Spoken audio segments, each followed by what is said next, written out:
Hello everyone, welcome my YouTube channel. And पिछले topic में मैंने आपको बताया था शुक्राणुजनन के बारे में। शुक्राणुजनन क्या होते हैं, मल्टीप्लिकेशंस क्या होता है, ग्रोथ फेज क्या होता है, फर्स्ट मैच्योरेशन क्या होता है एंड सेकंड मैच्योरेशन क्या होता है। आज मैं जिस टॉपिक में बात करने वाला हूँ वो आपको ओजेनेसिस है, अंडजनन। ये टॉपिक जो है, पिछला जो टॉपिक है शुक्राणुजनन, उससे अटैच है। तो इस टॉपिक को समझने से पहले जो मेरा पिछली वीडियो जो पड़ी हुई है, प्लीज़ उसको पहले जरूर देखें, वॉच देम, क्योंकि उसको नहीं देखेंगे तब तक ये वाला टॉपिक आपका क्लियर होने वाला नहीं है। ओके, मैं बताने वाला हूँ स्पर्मेटोजेनेसिस में एंड ओजेनेसिस में डिफरेंट क्या है, क्या क्या अंतर है। आज इसमें बात करेंगे, स्टेप बाय स्टेप मैं इस टॉपिक को बताने वाला हूँ। पहले उस वीडियो को जरूर देखें। ओके, तो चलिए शुरू करते हैं। हम बात करेंगे ओजेनेसिस के बारे में। ओजेनेसिस क्या है, ओके, मल्टीप्लिकेशन फेज क्या है, ग्रोथ फेज क्या है, इन सभी के बारे में स्टेप बाय स्टेप पढ़ते हैं। ओके, कैसे पता करेंगे कि ओजेनेसिस होता क्या है, इसकी क्रिया क्या है, ये किस तरीके से कार्य करता है। ओके, तो इस पे जाने से पहले हम एक बार डेफिनेशन पढ़ते हैं कि डेफिनेशन में क्या है। ओके, मैंने स्ट्रक्चर के अकॉर्डिंग इसलिए बताया कि बहुत सारे क्वेश्चंस मेरे पास आते हैं कि डायरेक्टली अगर डायग्राम को समझाते हैं तो कंफ्यूजन रहती है क्योंकि डेफिनेशन नहीं होती। अब ये डेफिनेशन लिखी हुई है या आपका डायग्राम भी है तो कंप्लीट तरीके से आपको समझ आएगा। ओके, तो चलिए डेफिनेशन पे चलते हैं। यहाँ लिखा हुआ ओजेनेसिस, प्राथमिक जनन कोशिकाओं द्वारा, ओके, प्राथमिक जनन कोशिकाओं द्वारा अर्धसूत्री विभाजन से अंडाणु बनने की प्रक्रिया को अंडजनन कहते हैं। ओके, क्या प्राथमिक जनन कोशिकाओं द्वारा अर्धसूत्री विभाजन से अंडाणु बनने की प्रक्रिया को अंडजनन कहते हैं। ओके, तो जैसा कि पिछले टॉपिक में हम बता चुके कि प्राथमिक जनन कोशिकाओं के द्वारा आपका शुक्राणु के बारे में बताया था, तो सेम उसी तरीके से जो प्राथमिक आपकी जो जन्म कोशिकाओं द्वारा अर्धसूत्री विभाजन, मतलब इसमें क्या है, आपका अर्धसूत्री विभाजन होता है। इसमें क्या होता है, अंडाणु बनने की प्रक्रिया होती है। क्या प्रोसेस होता है, इसमें ओवम बनने का प्रोसेस होता है।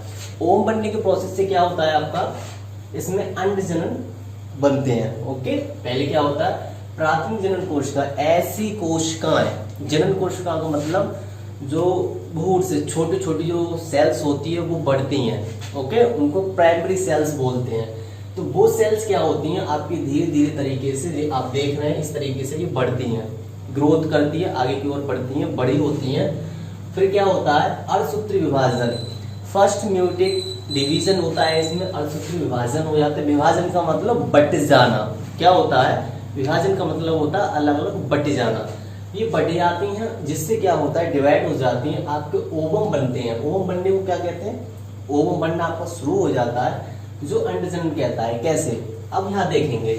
सबसे पहले यहाँ बात करते हैं मल्टीप्लिकेशन फेज। जैसा कि मैंने पिछली वीडियो में बता चुका हूँ मल्टीप्लिकेशन फेज के बारे में, उसमें और इसमें थोड़ा सा ही डिफरेंट है। तो बात करते हैं, आप इस सेल को देख रहे हैं, प्राइमरी सेल्स है ये, अंदर इसके ये धीरे धीरे पर डे 1 बाय 1 करके एक एक सेल इकट्ठी होती हैं।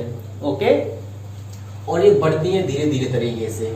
तो यह लिखा हुआ धीरे धीरे तरीके से बढ़ती हैं। फिर इसमें क्या होता है, अर्धसूत्री विभाजन होता है, फर्स्ट म्यूटिक डिवीजन, जैसा कि मैंने अभी आपको बताया।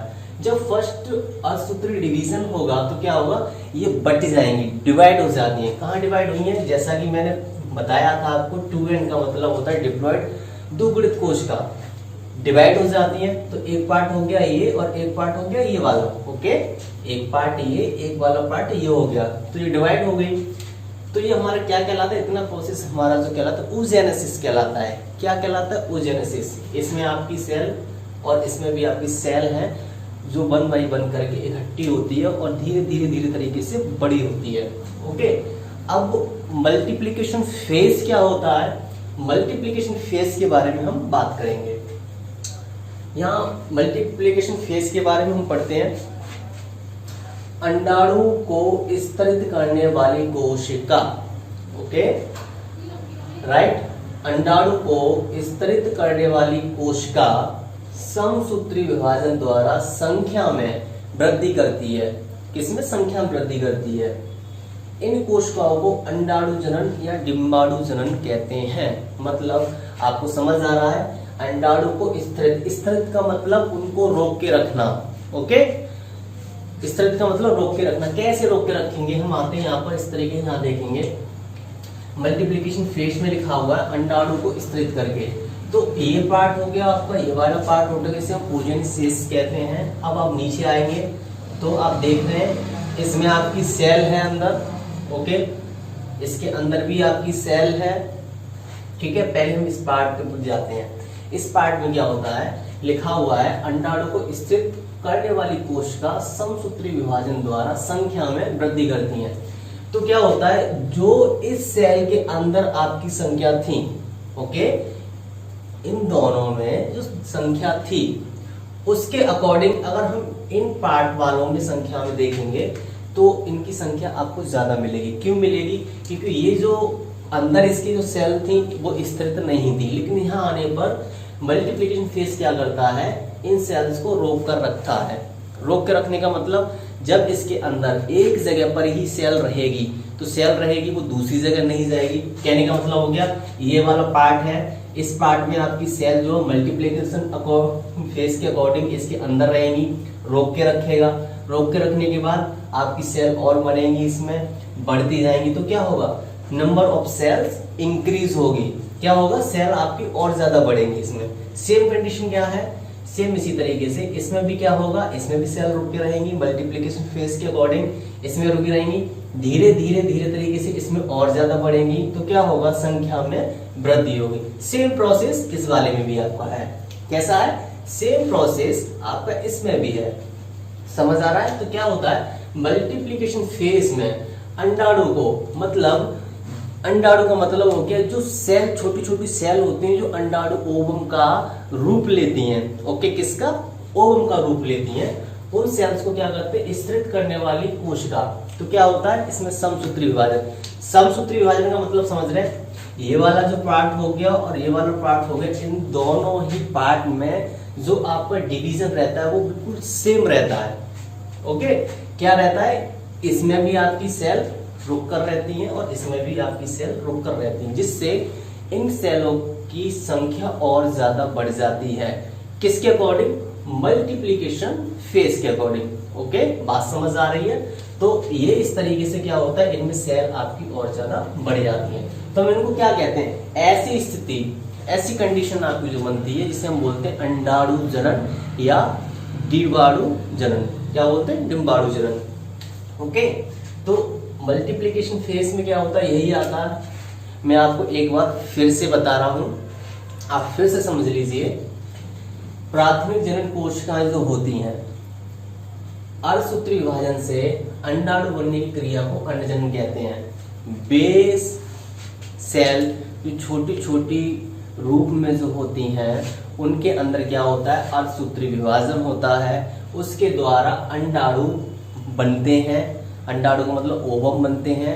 उनसे बनने की प्रक्रिया हमारी क्या कहलाती है, अंडजनन कहलाती है। जैसे ये आप प्रोसेस देख रहे हैं, इसमें क्या है, आपकी छोटी छोटी जनन कोशिकाएं हैं, वो क्या करती हैं, कुछ टाइम बाद ओवम का रूप लेती हैं। उस ओवम से क्या होता है, आपके अंडजनन बनना शुरू हो जाते हैं। जब तक आपके अंडजनन नहीं बनेंगे तब तक आगे आपकी कोई भी प्रोसेस कंप्लीट नहीं हो सकती। समझ आ रहा है। तो ये क्या हो गया, आपके प्रोसेस बन जाता है, तुम्हारा क्या कहलाता है, oogenesis कहलाता है।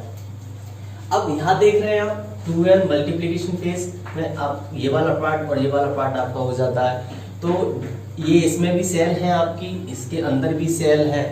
ठीक है, ये क्या करती है, धीरे धीरे धीरे तरीके से बड़ी होती हैं, day by day, per day ये आपकी बढ़ती रहती हैं। ठीक है, तो इसको क्या बोलते हैं, अंडजनन बोलते हैं। देन अभी बताया मल्टीप्लिकेशन फेज के द्वारा ये वाला पार्ट और ये वाला पार्ट में क्या होता है, समसूत्री विभाजन होता है। सेम प्रोसेस रहती है इसमें और इसमें, दोनों के अंदर क्या होता है, अंडाणु जो है स्थिरित करने वाली कोशिकाओं को, मतलब इनमें ऐसी सेल्स होती हैं जो प्रेजेंट रह सकती हैं, उसके अंदर रुक सकती है।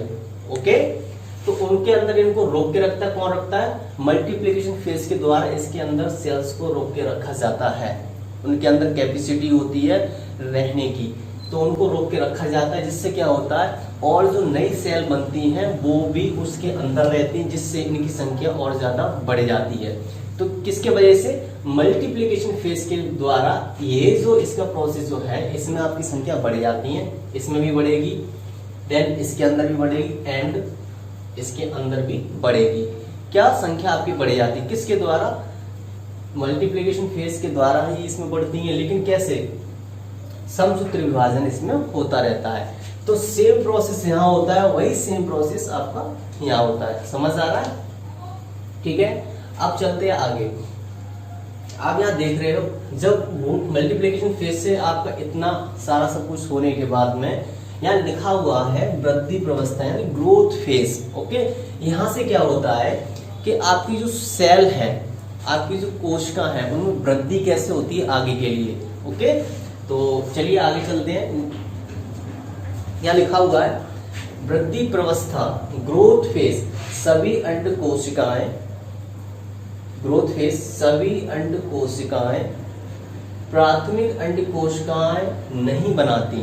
ओके, और ऐसी कुछ कोशिकाएं होती हैं वो प्राथमिक कोशिकाएं नहीं बनाती है, इनमें कुछ सेल छोटी रह जाती हैं जिसे पुटक कोशिका या फॉलिकल सेल्स कहते हैं। अब एक इसमें कंफ्यूजन वाला टॉपिक ये भी है, लेकिन मैं ज्यादा नहीं बताऊंगा इसके बारे में, क्योंकि अगर इस टॉपिक के बारे में बात करने लग गया तो ये टॉपिक आपका ऐसे रह जाएगा। ओके, फॉलिकल सेल क्या होती है? फॉलिकल सेल जो होती है बेसिकली वेजाइना के रूप में मॉनिटराइज किया जाता है फॉलिकल सेल्स को, जिससे क्या होता है कि जिन लेडीज को ये प्रॉब्लम रहती है कि बेबीज को लेके अंड जनन में ओवम जो रुक जाते हैं, जो नहीं बन पाते हैं, या एम्ब्रायो जो होता है वो सही तरीके से मूव नहीं करता, तो इसके लिए टेस्ट ट्यूब की तरफ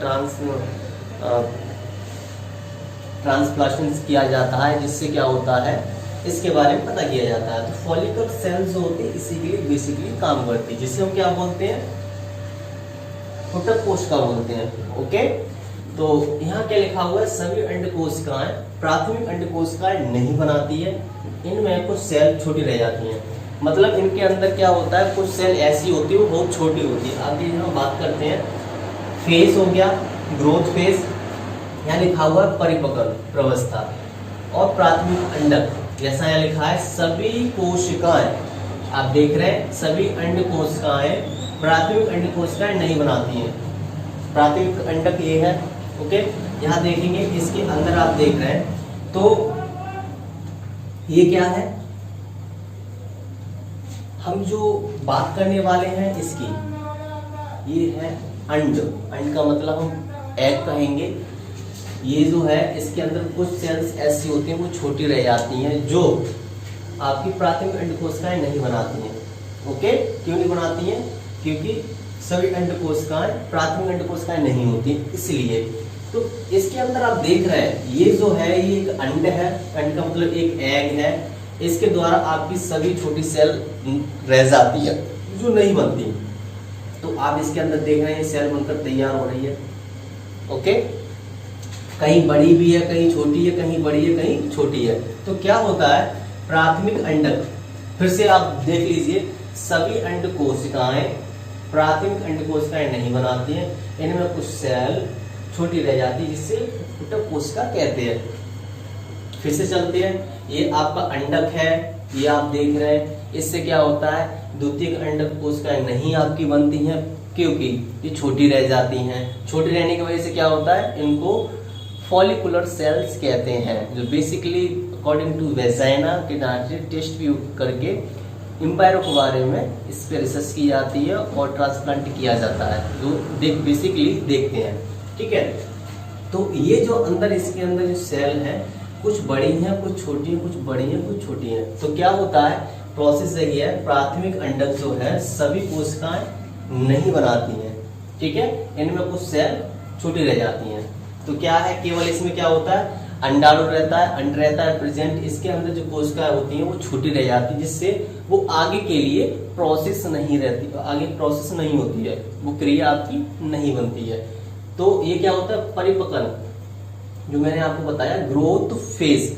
ग्रोथ फेज में यही होता है प्राथमिक अंडक जो है इसके अंदर अंड तो बनते हैं लेकिन कोशिकाएं जो हैं वो आगे के लिए क्रिया नहीं करती है। ओके, अब चलते हैं यहाँ पर परिपक्व प्रावस्था कि इसमें सेल जो है किस तरीके से परिपक्व होती है। ओके, तो इसमें आपके दो तरीके से परिपक्व है, एक है आपका प्राइमरी सेल्स का और दूसरा है सेकेंडरी सेल्स का। तो हम पहली सेल्स के पास चलते हैं।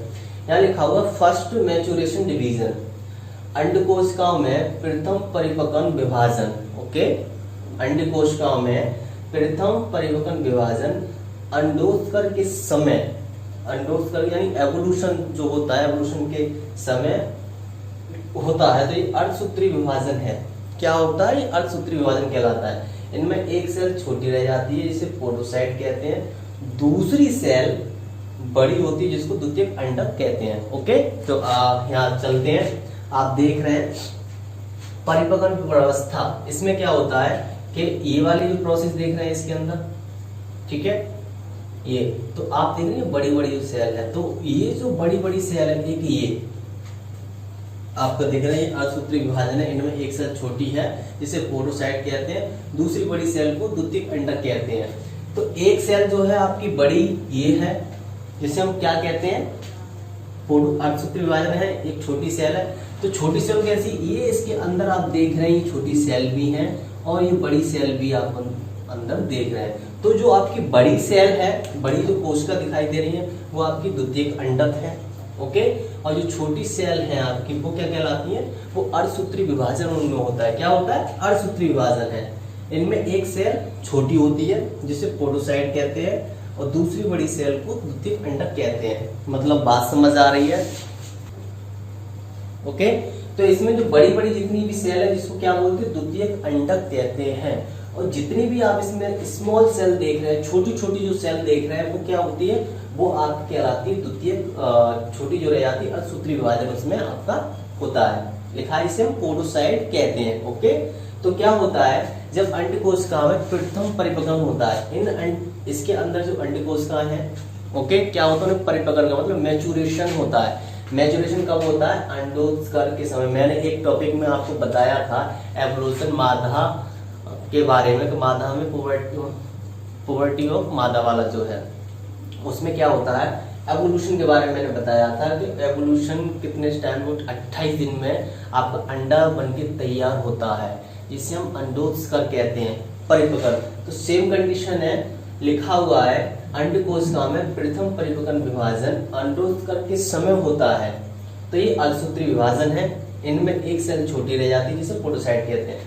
तो इसके अंदर जितनी भी आप सेल देख रहे हैं वो छोटी हैं, उनको पोडोसाइट बोलते हैं।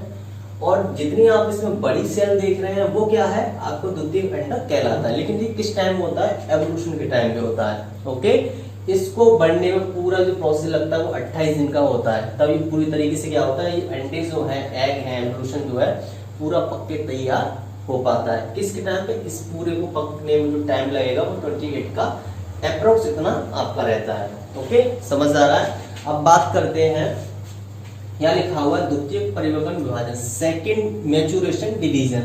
सेकेंड मैच्योरेशन डिवीजन में क्या होता है, हम एक बार फिर से डेफिनेशन देखते हैं।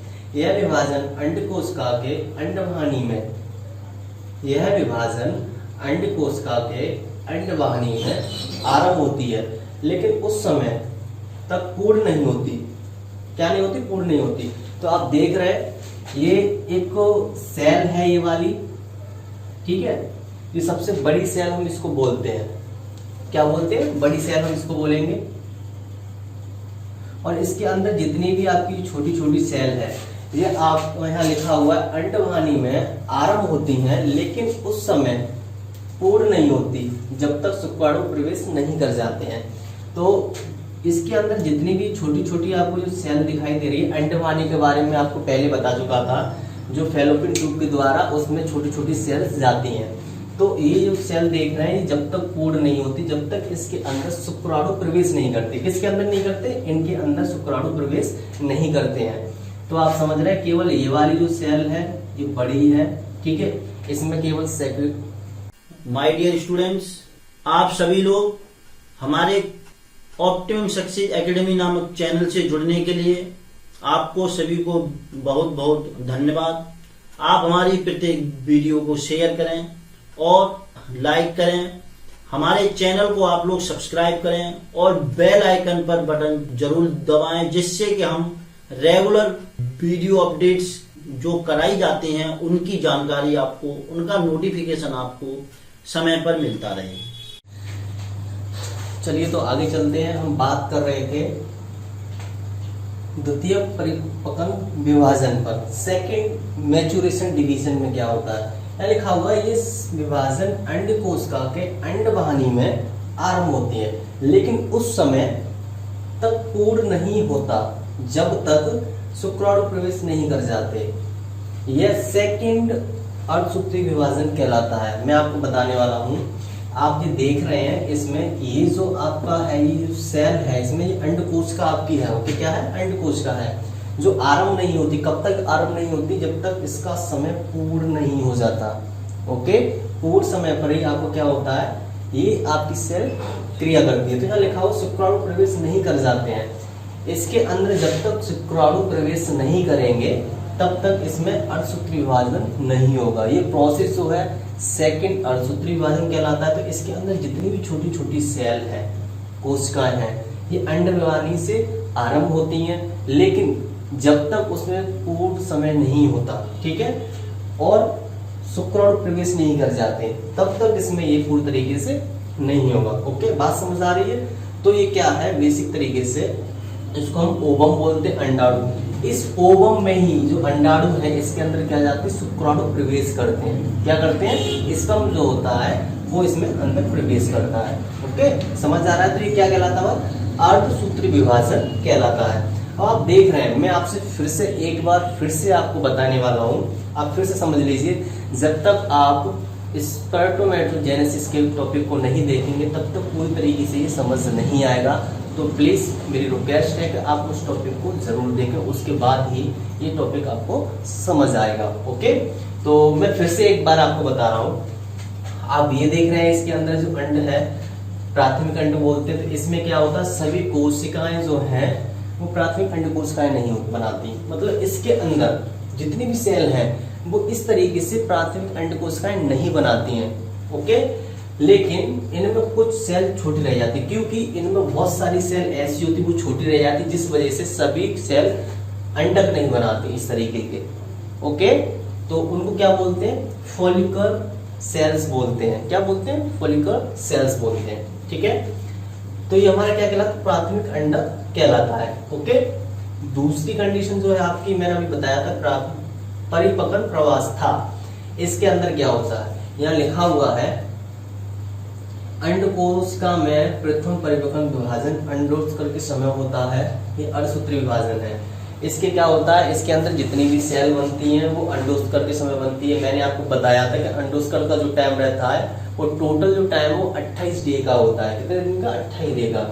उस समय तक ही पूर्ण होता है। तो ये क्या कहलाता है, हमारा अर्धसूत्री विभाजन कहलाता है। लेकिन इनमें सेल छोटी भी रहती हैं।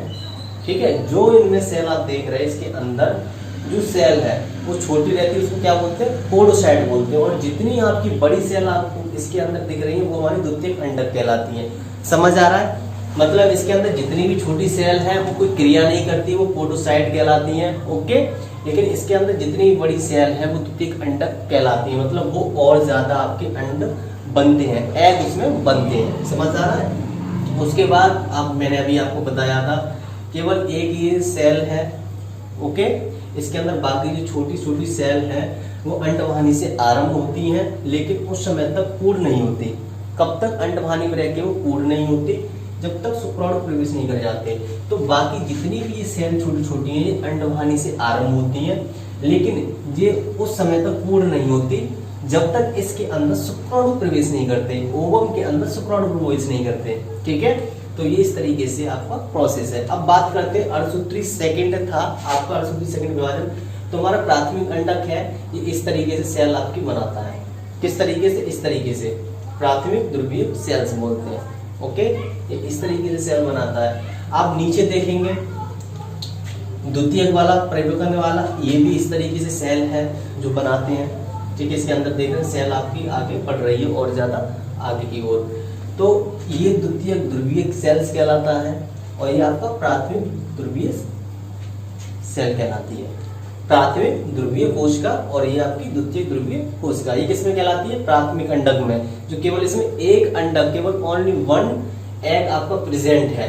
और इसके अंदर द्वितीयक में केवल आपका क्या है? द्वितीयक आपका ये है, इसमें क्या है? आपकी बड़ी बड़ी बहुत सारी अंडक सेल प्रेजेंट है, इसलिए छोटी छोटी सेल आपकी इस तरीके से रह जाती हैं और बड़ी बड़ी सेल आपकी अलग हो जाती हैं।